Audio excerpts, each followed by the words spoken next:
many books does it take for Israelites to make it to a promised land? I guess one more, because apparently Deuteronomy isn't it either. Welcome back to Bible in a Year. We are entering the book of Deuteronomy. And this is really exciting because this is Moses' final book.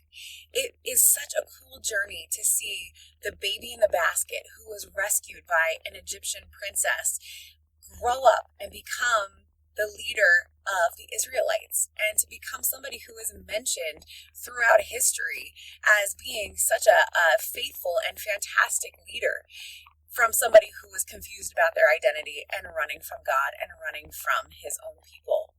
So in Deuteronomy, we see kind of like Moses' swan song. We see almost like his summary of all of the misadventures, I guess you would call them, of the Israelites walking through the wilderness after their exodus from Egypt. And we see from generation to generation how Moses kind of begs and pleads with this new generation to not fall prey to the sins and the mistakes of their ancestors, of their family, of the past generations, and to obey and to be faithful to God. It's such an amazing transformation.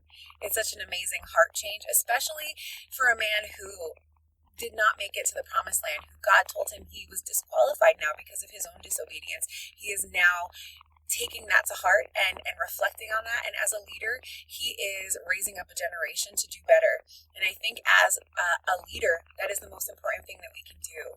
We don't undermine people, we serve them, and we build them up to become a next generation that's going to surpass us. It's going to do far greater things than us. Even Jesus said, I must go so that the Holy Spirit can come and that you guys can do far greater things than I can, because I'm one person. Even though he was God, he still had a human side. He said, I'm going to go, Holy Spirit's going to come, and then you guys are going to take over, and there's more of you than there are of me, and look at how we're going to move the kingdom.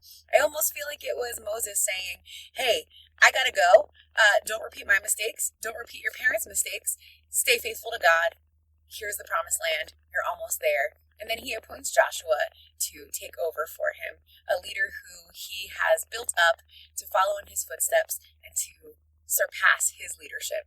So I think that is such a cool example. So as you read through the beginning of Deuteronomy today, just remember that Moses is kind of wrapping up all of the things that we just read, and he is reflecting on things, and he is leaving nuggets of wisdom and pearls to the next generation, which is such an important thing as a leader. And, as somebody who is in charge of people who are younger than us, to leave wisdom and to leave little pearls and little nuggets for them. So just reflect on that today. Reflect on Moses' example of leadership and wisdom and humility today. All right, guys, I hope to see you tomorrow as we walk through more of the book of Deuteronomy. God bless.